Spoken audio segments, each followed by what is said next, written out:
Alright, we are looking at step functions today. Step functions have that particular name because of the way they look. If you look at your graph, you can see that it does look like steps. You have an open circle and a closed circle. Definition of a greatest integer function, which is the graph of a step function, is f of x is equal to the greatest integer less than or equal to x. The least integer function is the least integer greater than or equal to x.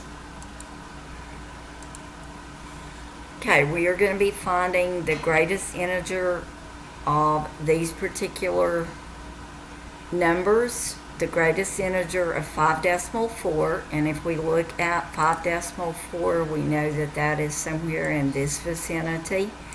We want to know what the greatest integer is that is less than 5.4, and that would be 5. Therefore, the greatest integer of 5.4 is 5.